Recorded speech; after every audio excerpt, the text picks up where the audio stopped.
much. So I will right away start sharing my screen.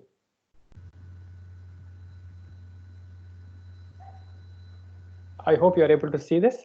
Yes, we are able to see Kaushik. Yeah. So just to let the participants know, for me, I'm only seeing this slide and nobody else. So if there is any question or anything, please feel free to type it in the chat box because I will not be able to see anybody else other than the screen, the presentation. So thank you very much. I will right away start with the title, The Transformation of Healthcare Through Artificial Intelligence.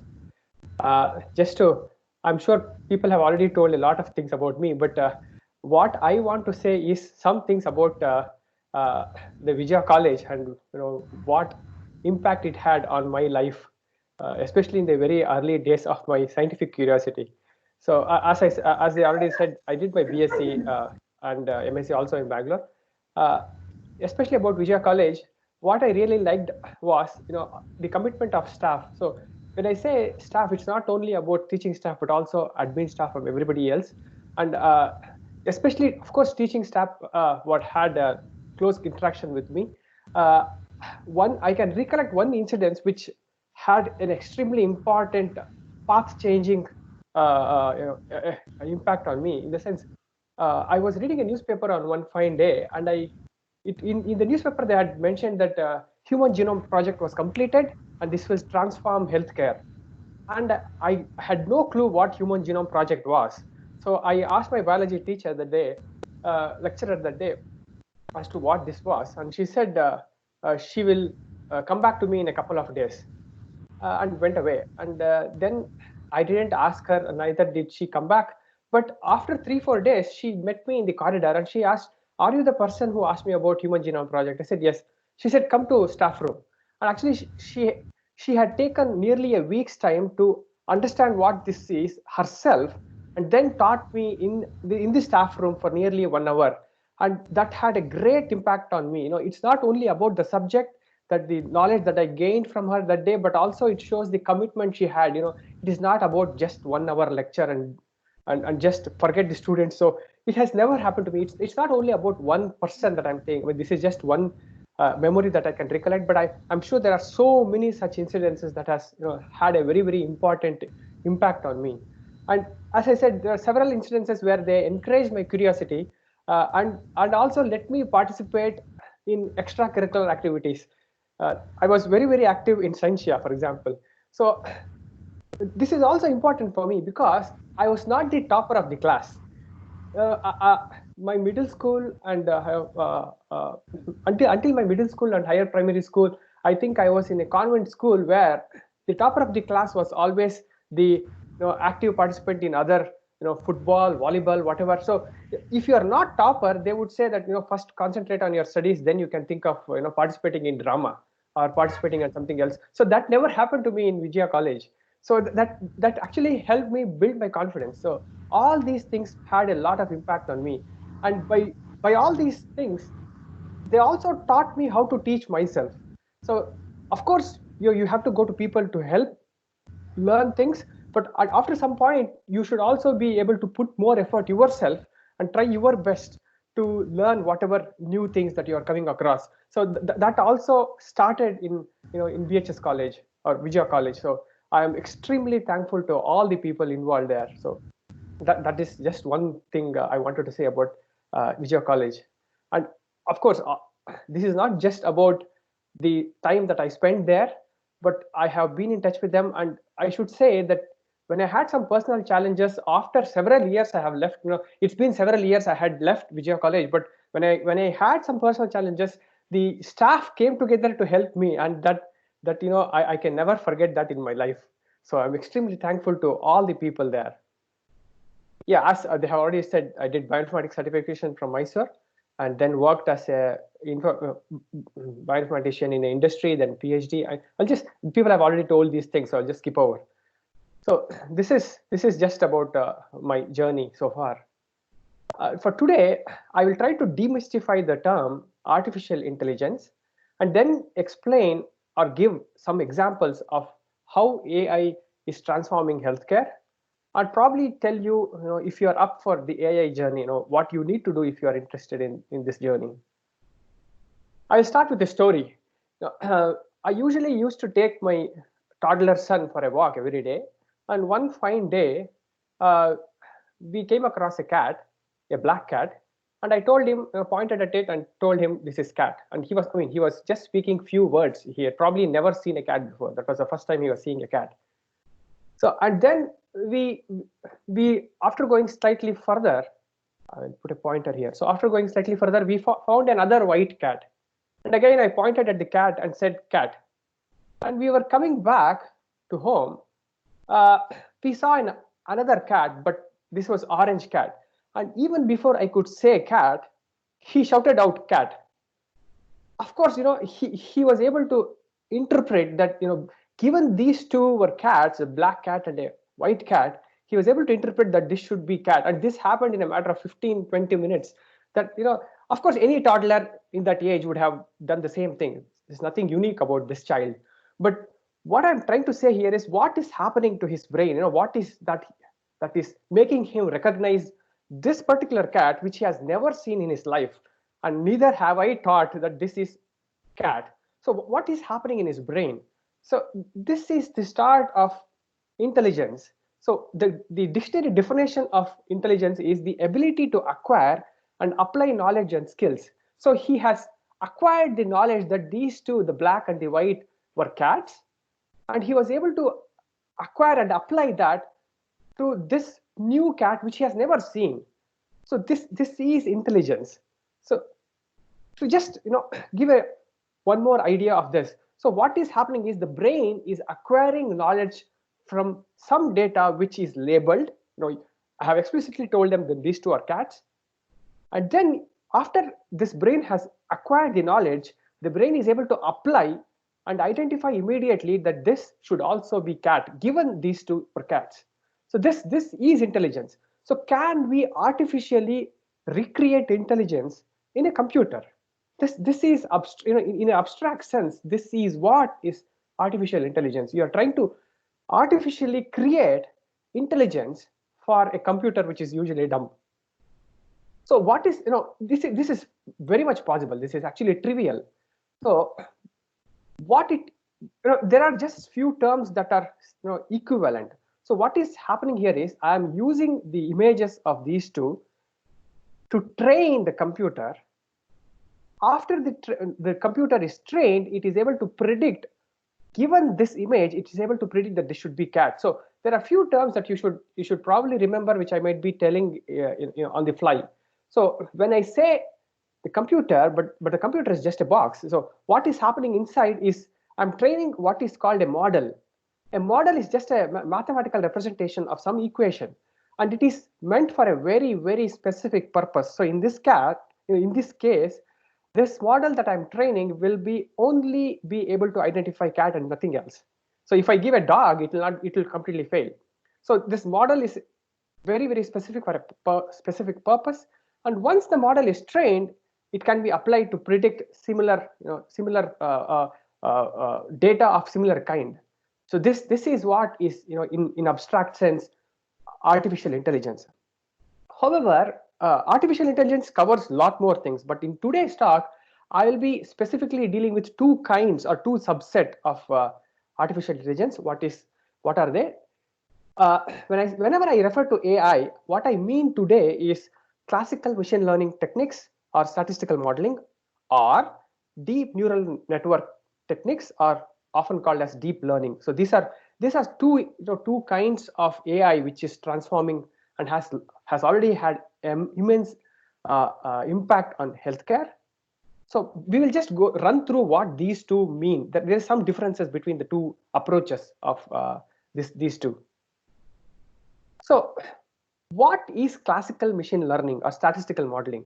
So you start with some data, which are cat in this example, and then in the computer, you do something called feature selection. So for every cat picture that you take, you have to tell the computer that there are some features that are very, very important.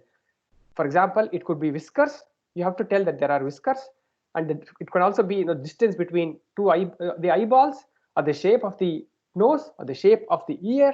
So you have to basically define these features, and then let the mathematical model or the computer train from this, and then once it is trained, the model will be able to identify the next time whenever you give a cat image, it will be able to tell whether it is cat or not.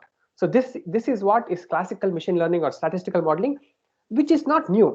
This has been happening for many decades. uh, but the next kind is what is having a lot more impact and transforming immensely. This is called deep learning. So this in this case, you start with not small amount of data, but generally a large volume of same kind of data. For example, if you are starting to train a model using deep learning, you will need something like probably 10,000 images of cat, and then you will not tell what feature is important. You will let the computer figure out whatever feature is important given the data, given the images of cats. So this tries to emulate the neurons in the brain. So all these are representatives of mathematical representatives of what could be happening inside the human brain. Hence the name neural network, because it is trying to emulate neurons in the cell, in the brain. And these neurons exchange a lot of data between them, and they will try to identify, first of all, what features are important, and after they have identified some features, they will build a mathematical model on its own, and then it will be able to apply. If you next give a image of a cat, it will be able to tell you whether it is a cat or not. This is a very, very new approach of learning from the data, because sometimes defining these features can be extremely difficult. In fact, if you are taking this route, usually you spend a lot more time on just defining these features. It can be very, very non-trivial job. But here you will let the computer figure out, pick any feature to do the best job that you can in identifying cat or not. So this is a completely different approach. I will come to this again and give you one example of how deep learning has transformed, or rather had an extremely huge impact in one specific case later. So coming to healthcare, I have split into two slightly different subdomains of healthcare. How has AI helped diagnosis? So sometimes, there are several cases, there are several diseases where early diagnosis can define whether the patient will live or death. The chances of patient living all depends on how quickly you can pick the disease. Sometimes it's very difficult because there can be lots of data, and people can be poorly trained or not have enough experience in analyzing some of the blood reports or scans, etc. And there can also be shortage of skilled talent. So all this can lead to problems in the early diagnosis. And sometimes you also don't get quick expert advice. You might have to wait to get an appointment with the doctor for 2 or 3 days. He's very busy, and in the same time, your disease will not be waiting. It will be progressing. So how is AI helping this area? The second area that I'll be telling is the drug discovery part. So how this is even this has become even more important now with the COVID times, and this has already shown to have made a lot of impact on COVID-19 drug discovery and vaccine development. So in this particular case, I'll be giving an example of how you will be able to predict an activity of a novel compound even before you have synthesized a compound. So even before you have synthesized a compound and tested it on a lab animal, you will be able to say whether this compound is likely to be effective or not. And if you are certain that this is not going to be effective, then there's no point in synthesizing it and spending a lot of time and energy. And this is, again, project a new novel compound starting from existing knowledge. I will come to the specific example later. And then another area is personalized medicine. Yeah, you probably I've just this is a cheap imitation of somebody thinks. So the idea is one man's medicine is another man's poison. So there are several examples where something has worked, some drugs has worked in some patients, but the same drug has led to death, or it can be causing permanent damage to other patients. So this is not, I mean, this is a huge area. There are lots and lots of reasons for this to happen, And this is where the personalized medicine comes into picture, wherein you are personalizing the healthcare for every individual. Something which works for a child might not work for an adult, or something which works for a European might not work for an Indian. So why does it happen? How does it happen? So again, there's lots of artificial intelligence going into this area and trying to personalize medicines, especially in the area of neurodegenerative diseases, cancers, etc. So coming to the diagnosis example. So I will take the example of malaria. You know, so how do you diagnose malaria?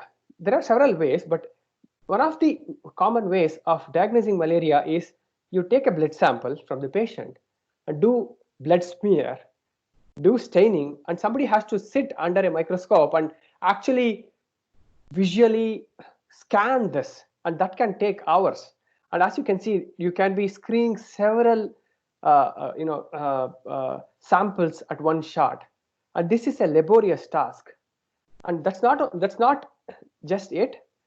And this technician should be trained well enough to identify what stages of malaria, malarial parasite you have in your cell, and probably what species as well.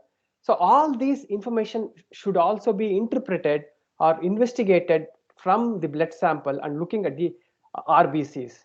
And this is not a easy task. It's a very, very laborious task, because especially in the early stages of malaria, your RBC infection can be just one RBC cell of 5,000 cells, which means in the very early stages of malarial progression, disease, you will have to screen 5,000 cells before identifying one specific cell which is infected. So obviously you can miss, or you can become data fatigue, and it's laborious. It needs skilled manual labor, and there is chances of human error, and obviously this is time consuming. So what can we do about this? There is a huge bottleneck here. So what can we do about this? So I'm happy to introduce the work from a friend of mine, Satya Tapas. We shared the same lab in IISc. So what he has done is he has come up with a handheld microscope. It's a very, very 3D, it's a very tiny 3D printed microscope, and all it needs is a iPad or something similar kind.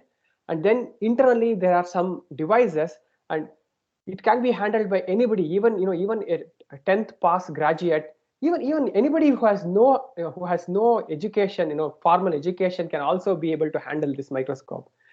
And once you take a blood sample and put the sample in the right place, the computer will automatically scan. It's a tiny computer inside it, and the image will be scanned. And he has used the neural networks that I was referring to automatically identify what RBC cells are likely to be infected with malarial parasite. And that's not it. It will also send these images, just like a WhatsApp image, to an expert who is probably in somewhere else. This can be happening in some remote parts of northern Karnataka, and the images can be sent instantly to somebody, a technician who is sitting in a hospital in Bangalore. So all this has been made possible by the works of Satya Tapas. Of course, he's not the only person. There are similar kind of approaches people have done elsewhere also in the world, but of course, he's a friend of mine, and I'm proud of his achievements. The last time I spoke to him, he was in discussion with the Karnataka government to take this forward and take it to rural areas of Karnataka, where there is a lot of incidences of malaria. So this is not only example. There are several examples. The other example is glaucoma. So this is a problem associated with eyesight. If you diagnose this early, it can be completely cured. But if you miss early diagnosis, then it will lead to permanent blindness. It could be terrifying. So here in the UK, this is very common kind of blindness, especially in adults after over the age of 50 years. This can happen to for various reasons. One of the things also, people having diabetes, other kinds of problems are likely to get this. So the conventional way of diagnosing this is you have to go to an ophthalmologist and get a OCT eye scan. It's just an eye scan, and some technician has to manually inspect this scan, which is an image, and he or she, depending on his expertise, will be able to identify whether it's an early stage of glaucoma or not. But it takes, as I said in the malaria case, it can take even up to an hour to just diagnose one specific case. Hence, there used to be a huge backlog. So what Google did was, Google has a AI division called Google DeepMind here in London, UK. So they collaborated with ophthalmologists from a specific hospital in here in UK, and they have built a model which can readily identify early stages of glaucoma, and it only takes a second. And this has already been used.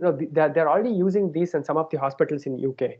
So this can clearly clear this huge backlog and help people identify glaucoma in the early stages and treat this in the early stages, and hence there'll not be permanent blindness.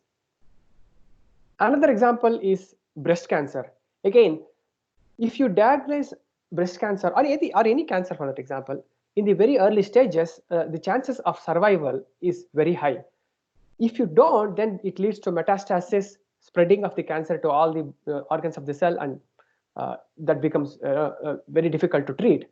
Again, the challenge is investigating these mammograms if there is a breast cancer incidence.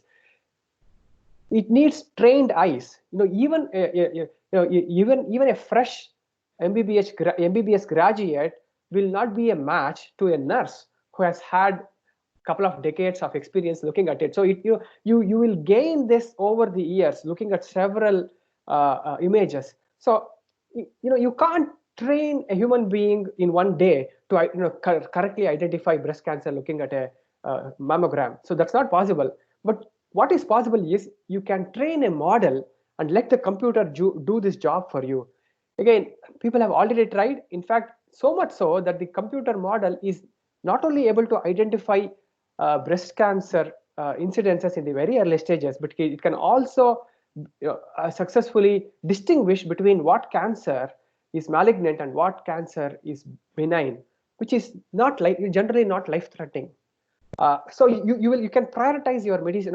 If somebody is coming and this person is likely to have malignant, so you can immediately push that person to surgery or chemotherapy. Wherein benign, you can say that nothing's going to change. It might be probably very slow, and you can appropriately give different kind of treatment for this. So this has already transformed the way in which diagnosis is happening in the cancer, in the cancer field, especially breast cancer. Again, these two are just examples. There are several such examples, and a lot of research has already been going. Some of them have already been, trying in some hospitals in small scales to for the early diagnosis of neurodegenerative diseases, cardiovascular diseases, other types of cancers, from looking at scans of either MRI, PET CT, X-ray, etc. So there's a lot of research already going, and a lot of promising research has already come from this. So coming to the second part, which is the drug discovery part. So we will just go back to this cat example. So if I can train a computer to identify correctly a cat which the computer has never seen, can I do the same thing with drugs? Instead of just the cat images, I will be starting with 2 drugs which are known to be anti-malarial, for example, and let the computer figure out what is important. And then once it is trained, it will be able to predict, given a structure, even before synthesizing the structure. If you just give an image, 3-dimensional image of this chemical compound, the computer will be able to tell you whether it is likely to be anti-malarial or not. So this has already transformed the way chemical synthesis happens in drug industry. So there is a vast field. This is a vast field in itself. It's called the quantitative structure activity relationship. It's a huge field, and no chemical compound, as soon as a medicinal chemist comes up with a sketch on a paper, he or she will go and synthesize it. It will never happen in a drug industry. Usually they apply some of these kinds of models and see whether it is likely to be a effective drug or not, and depending on that they will decide how much, what number of compounds to synthesize. So this again, this is widely used in drug discovery and identifying new drugs.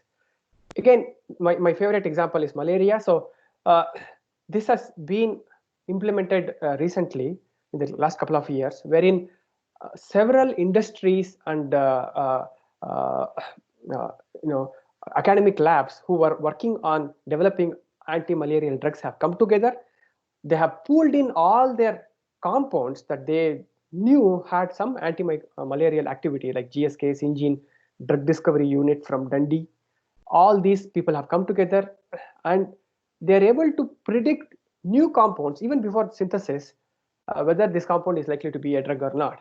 And they have already identified a new malarial drug. Probably this new malarial drug has come out after probably more than a decade. There has been no new malarial drug in the market for more than a decade. This is the first thing, and it has already gone to clinical trials, and hopefully it will overcome some of the drug resistance that we have seen in the existing malarial drugs. And this is the most important, probably the most important slide of my talk. It is okay if you go for a nap after this, but if you can see and understand this, it is the essence. This is basically the essence of my talk, because again we'll come back to the same idea. You have a cat, several cats, and train a model in computer, but the question that you are asking is, given an image, whether it is cat or not is not the question. The question is, given an image, can you tell me this is likely to be a stronger cat than these two? That is a completely different question, and nobody had attempted this in health sector. So basically what I'm trying to say here is, this is of course an analogy. So if I start training a model in computer using all the cat images, just cat images, all the cat images, and I have trained a model, and now I want the computer to tell me what is the strongest cat of all. And for it to, I will let the computer look at all the animal images. I will let the computer see all the animal images, and I will let the computer decide what it thinks is the stronger cat of all the cats that it has ever seen. And guess what it will say? Obviously, the lion is the strongest cat. But just to remind you, lion was never part of the training set. No, I have only used cat, but the computer thinks that lion is stronger cat of all. Again, this is an analogy, and this is exactly what a group from MIT did recently in February 2020. They announced this. So what they have done is transforming the way drug discovery is done. So what they did was they trained a model using all known antibiotics and all known natural compounds which they knew had some antimicrobial activity. And once the model is trained, they virtually screened every known compound, from a database, something like 107 million compounds. And guess what? The computer picked a particular compound which they have named as halicin as the most potent antibiotic.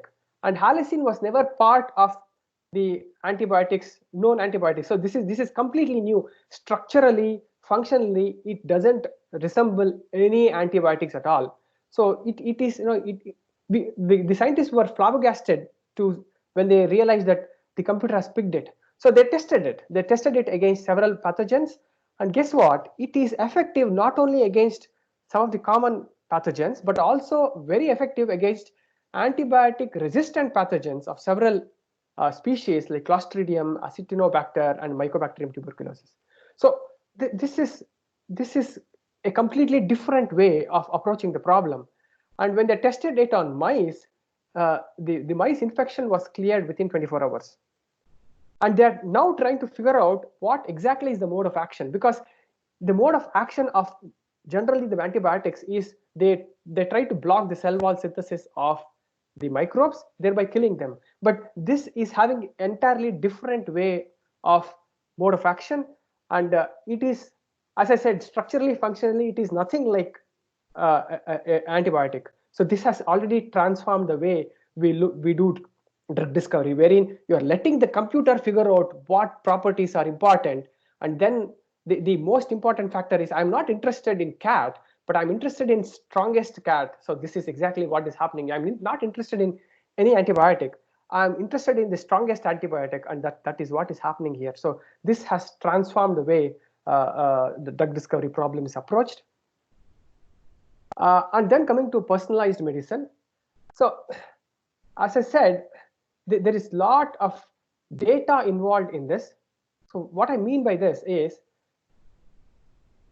they are trying to personalize what medicines should you individual be given for a specific disease that you have, given the pre-existing conditions that you might be having, like you might be diabetic, you might be having high blood pressure, etc. So what they are doing here is, the idea behind this is they have already started collecting lots of whole genome transcriptome data, single cell sequencing data from various patients.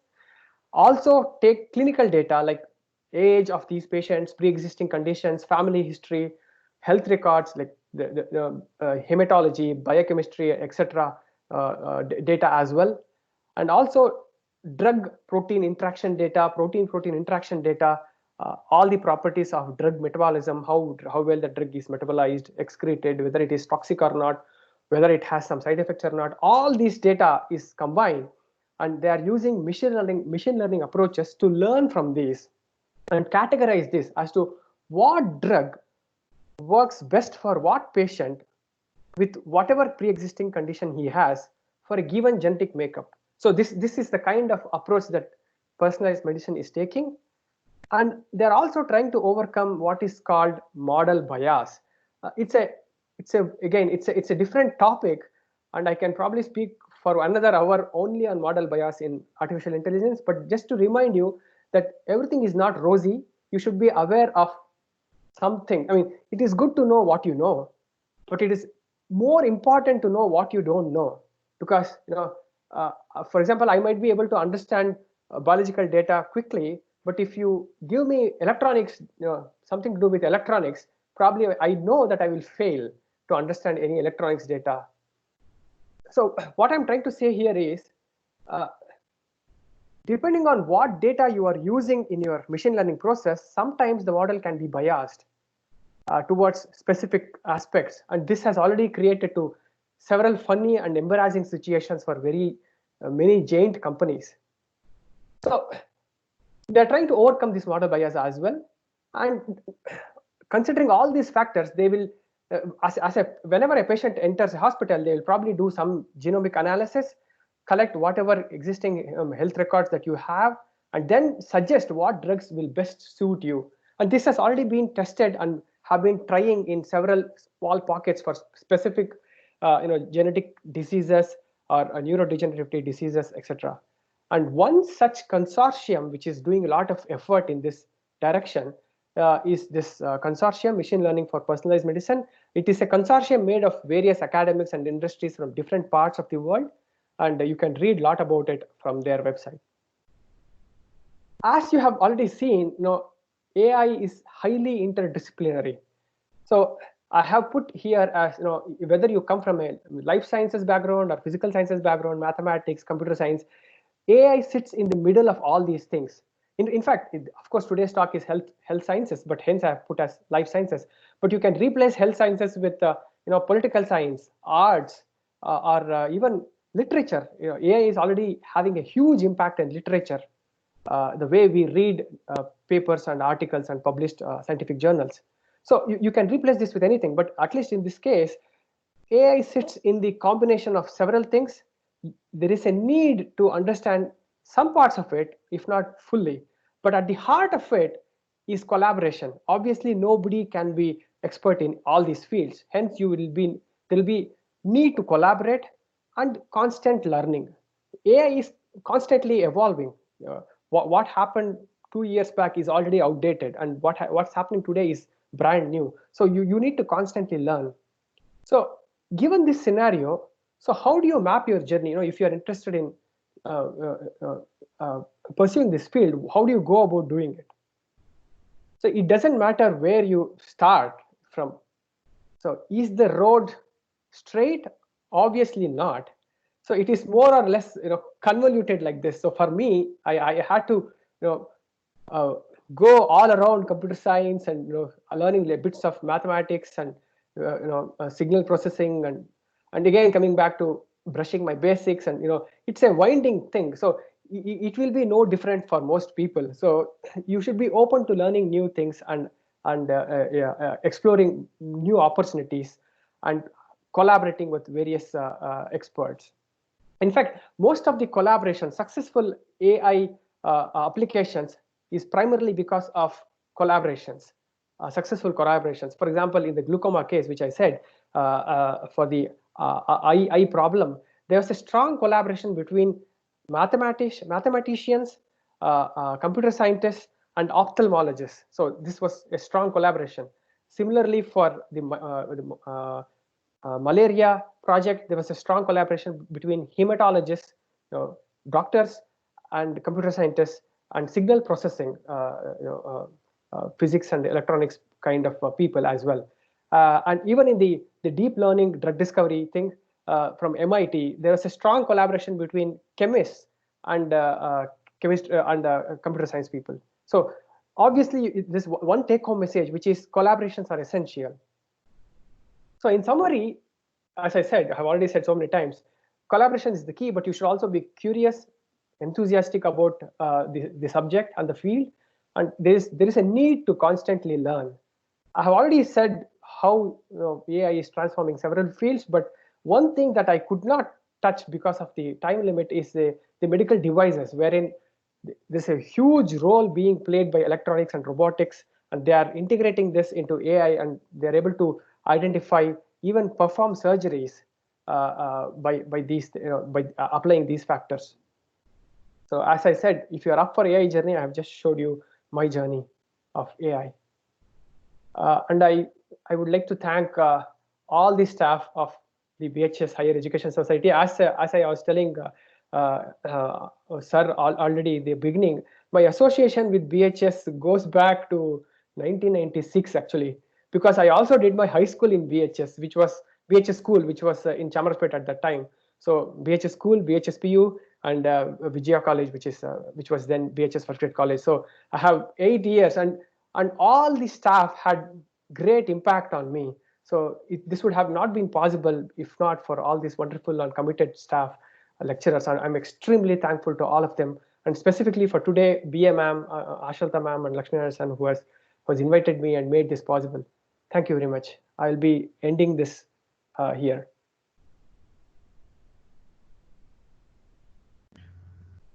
Thank you very much, Kaushik, for your very informative and basic level of what is artificial intelligence and how we have to go about it. And since it is an interdisciplinary branch, it is very essential for one to study all the aspects, all the various fields of science to understand and move forward with the new discoveries in medical research. Thank you very much for your very informative talk for today on transformation of healthcare by using artificial intelligence. Now let us see if any questions are there. You can put it in the chat box, all the participants. Any questions related to this, please put it in the chat box. So far, I don't see any question here. Ma'am, the chat box is not active. It has been disabled. It has been disabled. Okay, if anybody wants, you can just unmute your mic and then ask question. I just had one question. Yes. Can I ask, ma'am? Yeah. Okay.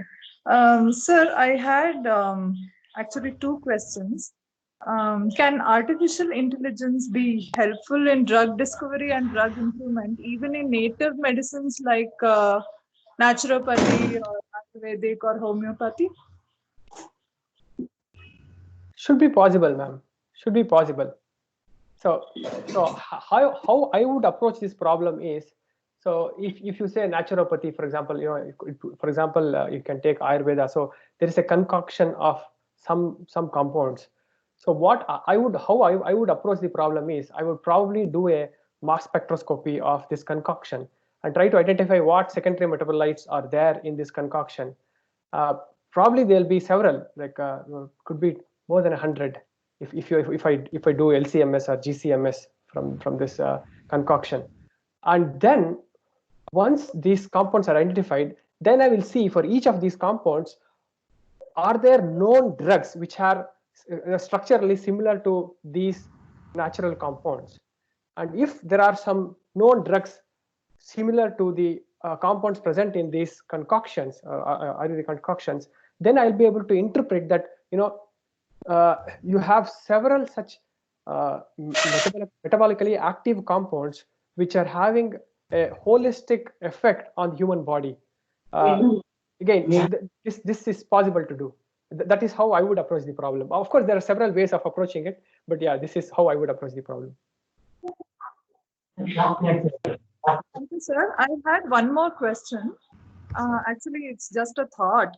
Now, no wonder artificial intelligence is very good in healthcare field, everything. But don't you think, like in country like India, like if artificial intelligence replaces the manpower, I mean, how can it how can it be beneficial, or how can it be effective, or rather affected to the population? I mean, I'm just curious, what is your take on this? Yeah. So that's fine. I will just I will quote somebody's example here. I was having a discussion with somebody here. It is a quote from a politician in UK, it seems. So this quote has a context. In around 1910 or 1920, here in the industry, they were revolutionizing coal extraction and transferring coal and everything. So they were revolutionizing how coal was digged, how roads were made, all these things by bringing in lot of big machines like excavators and other things. So the local Labour Party had objected. They said, if you bring large machines like this, then this large machine can do 10 man's job. So what will happen to our jobs? So for which a politician said, instead of you doing something using, if you were not given, I don't know what you call shovel. If you were not given shovel, if you were to have a teaspoon, it would have taken a lot more time. So would you go one step down the progression and use a spoon instead of a shovel to do the same job that you're doing now, or upgrade yourself and use excavators? Of course, some jobs might be redundant, some jobs might be made redundant, but you're also progressing. And these people who might lose jobs today might be able to find something else, adapt themselves. So the same job can also be happening at a much faster, more efficient, and probably more environmental friendly way than it would have happened otherwise. So I would say that this is all part of progression. And in fact, actually India is already making lot of inroads in applying artificial intelligence. So the example that I gave in malaria project, this actually was entirely funded by the Prime Minister's Make in India project. So there is already a lot of push from the central government to make in India and innovate in India and try to address these kind of issues in India. Hello, Kaushik. I have a question. So how far this artificial intelligence has conveyed in COVID-19 vaccine preparation, or what findings have been done so far? Yeah, so as I said, several. I will take just two examples. One very particular, one very specific example is, even before you start treating COVID-19, you have to understand the protein structure of COVID, because only if you know the protein structure, you can design a drug which can bind to this protein.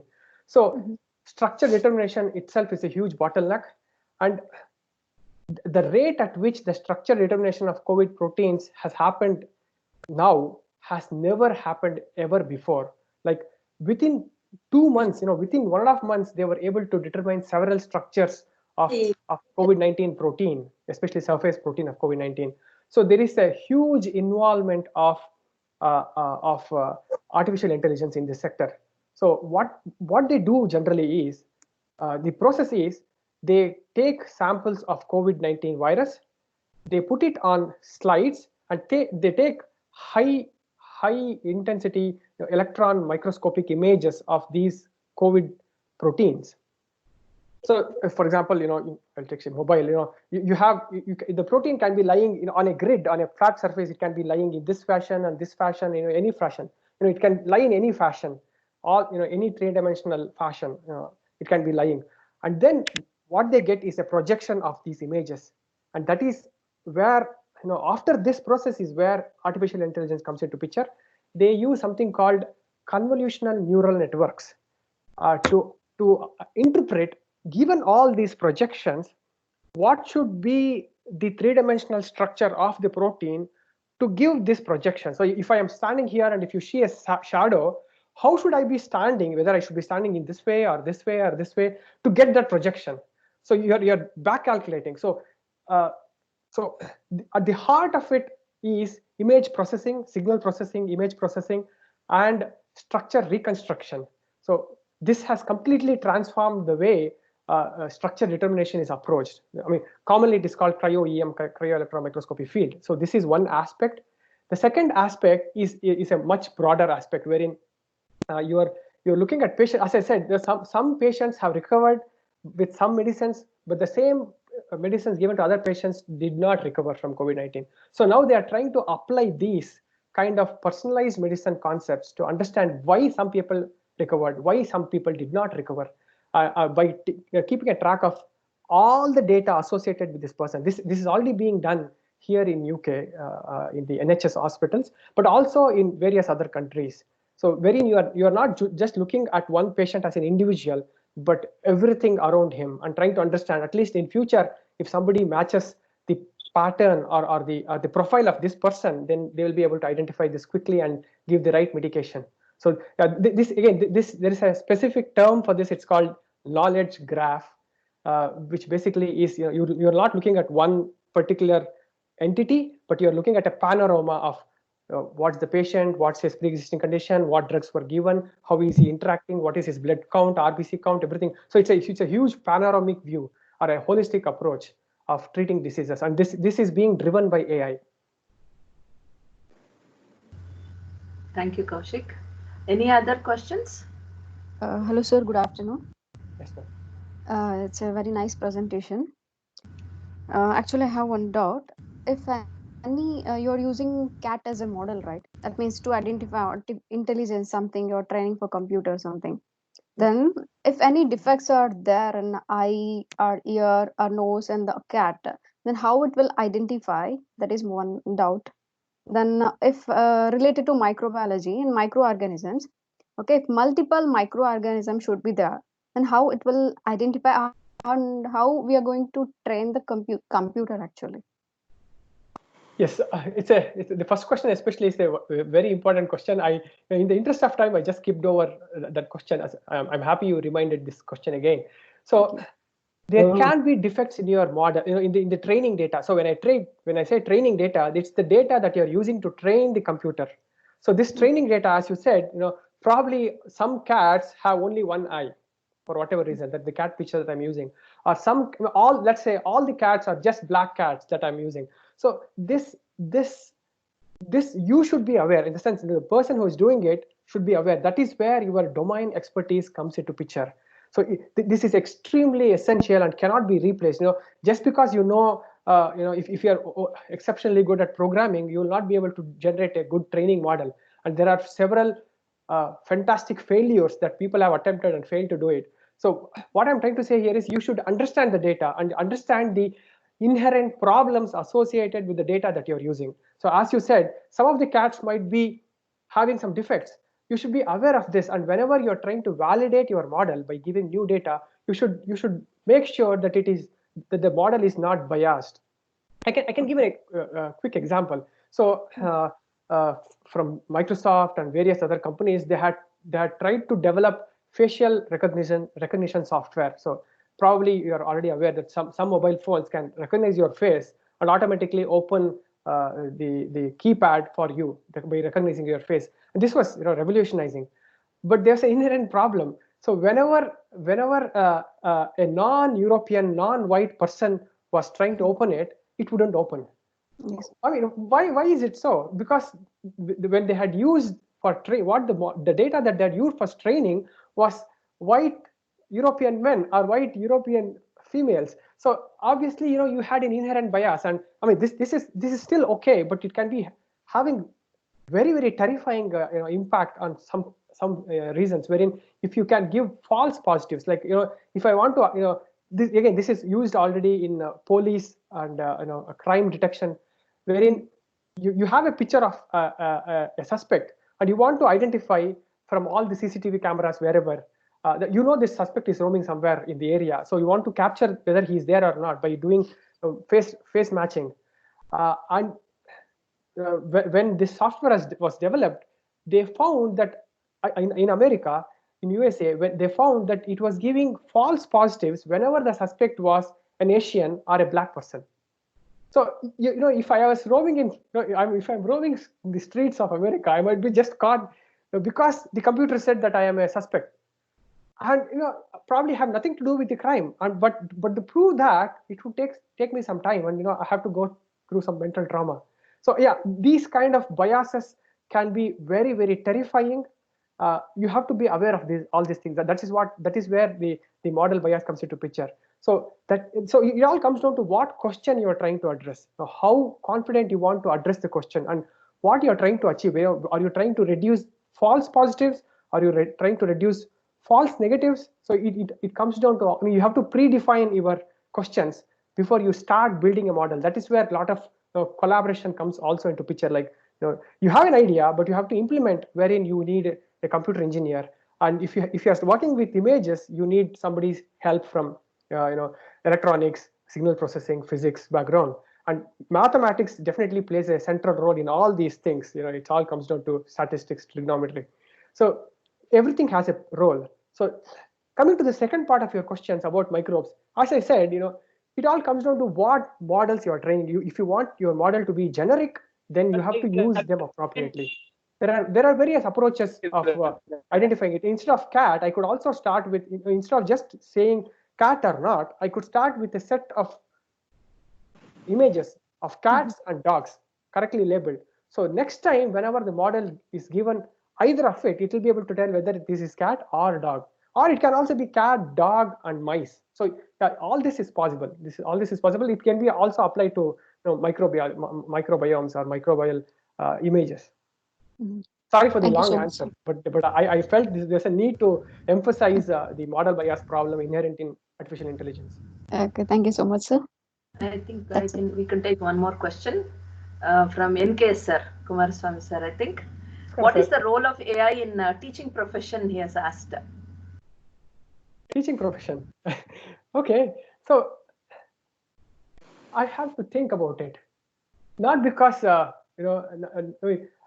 I think I would rather ask this question to him. How do you think you can apply artificial intelligence? I mean, you are a teacher, you are the domain expert. I am not a teacher. But if you have an idea, I'll be happy to take it up further. So, I mean, I can give an example, but I would let you also think about it. But on contrary, another way of approaching this problem has already been implemented in online learning platforms. So what has happened already? I mean, this is not again new. I mean, when I did my degree and all these things, I was very, very poor in mathematics, hopeless in mathematics, and it come back and bit me when I started PhD. And I really wanted to learn mathematics again, especially linear algebra, trigonometry, calculus, and all these things. And it had been 10 years since I had graduated, so I had completely forgotten all the concepts. So what I knew at that stage was there was a website called Khan Academy. Now, students especially might be interested in noting it down. This is not Salman Khan from India. This is a Salman Khan from Bangladesh who has immigrated to US, who has started this platform called Khan Academy. So what this Khan Academy does is it creates a personalized learning platform for you. So if, for example, if I say that I want to learn advanced calculus or partial derivative equations. So that was my goal at the time. I want to learn partial derivative equations, but I don't even know basics of trigonometry. I had forgotten. So, and then it will give me a test. And depending on how well I fare, it will say that it will create a path for me that you have to complete, basic calculus, basic trigonometry, basic matrices and vectors, and then slowly build up your profile, and then try to approach whatever your goal that you're trying to pursue. So this is already being implemented in Khan Academy. There are several such learning platforms where it will give a test which includes questions from various aspects that has to be covered to reach my goal of partial derivative equations. And then if I, depending on how well or how much I fail in what subjects, it will tell me that you have to also learn logarithms or power series, etc. And depending on these things, it will also design a course for me that it will take 6 months for you to reach this goal if you are able to invest 1 hour every day. So this is one way this has already been implemented in Khan Academy, for example. Okay, this last question. Can I ask a question, madam? Yes, there is one question left over here, ma'am. Let me complete that. Is a skill set available to handle AI? Is there any challenge? I'm trying to understand the question. So yeah, the challenge lies in human beings like myself. So as I said, this has not. I mean, I did not decide one fine day to get up and become AI scientist. So that never happened. So it happened over a period of several years. So the skill set is being open to learn new things. As I just said, I had to learn a lot of mathematics. It was not at all easy. It did not make me feel comfortable about it. I was beating my head because I was not able to understand even simple logarithms, which I was definitely taught, but I had completely forgotten. So I think the openness to learn new things is one very key important factor. The second thing is you should really be enthusiastic about it. There's no point in torturing yourself. That I mean, if you think it is a torture, then there is no point in pursuing this. So that should be the second important attitude that one should have in approaching this. The third thing, especially with respect to skill sets, there is always scope to learn and make yourself push towards the goal better and better. For example, I did not formally learn programming, but I was able to learn from some online YouTube videos, etc. And it was not sufficient. So after coming to Cambridge, the person who sits next to me is a master's in computer science. So I approached him, bugged him, irritated him several times, and only through him I was able to learn several key concepts of computer science, like especially object-oriented programming. It really helped me the way it improved my efficiency of approaching these problems. So you should be willing to ask for help. So there is nothing wrong about accepting that you don't know some things. So all these things will help you develop skill sets and approach the AI goal, I would say. Madam, you want to ask question, ma'am? Sudha, ma'am? Yes. Yeah, machine learning using artificial intelligence in, say, physical machines, tools, and chip design, I feel is okay. Artificial intelligence used in analyzing biological cells also is something that is understandable.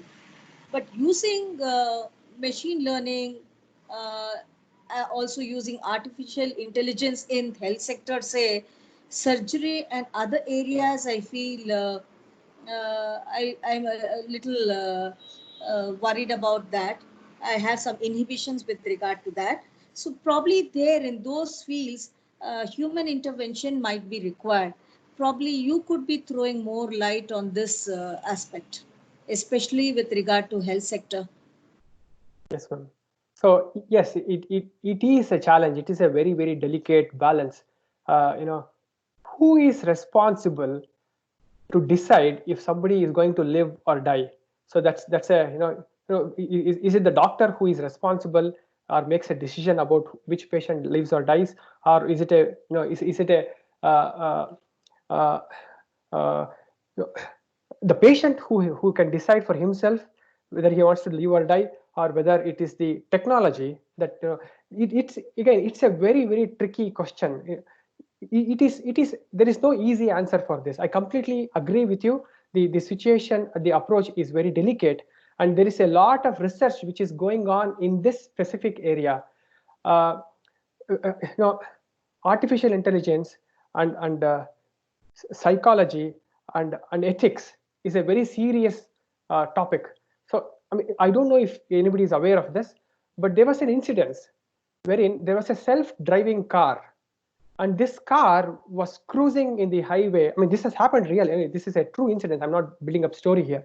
In USA, there was a self-driving car, and it would cruise on its own, even if you would take your hands off the driving, because it had an internal AI. And in the highway, there was suddenly somebody changed the lane, and the car decided to avoid this huge lorry which was in front of it. By doing so, it bumped into something else and killed the passenger, killed the driver actually. So who is responsible? Is the car owner who left, who took his hands off and decided the AI should take over, or the AI probably, how can the AI decide that it should have moved over and not hit the lorry? Probably the AI would have survived if it had hit the lorry instead of something else. Or the engineers who developed this AI. So it's a very difficult situation. You can there is a lot of thought process and questions that has been devised and trying to address the ethics of AI. One example is, if there is if let us assume I am a person, I'm driving a train, and suddenly there is brake failure, but there is two roads. I can either take left or take right. There is brake failure, but I see on the left hand side there is a child playing on the railway track, but on the right hand side there are 5 people who are repairing the railway track, which means there is no railway track. So if I take right, I will kill all these 5 people and also probably kill myself, because there is no railway track.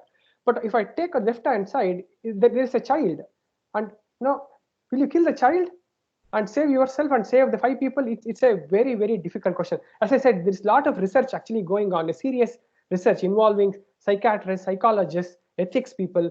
And how do you define, when do you say the AI should take control? So this is a very delicate topic. So I really don't have an answer. We can just discuss about it forever. So at this point, I really don't have an answer. I think, okay, Thank you. Kaushik, thank you very much for your patience in answering all the questions posed by participants and other faculty.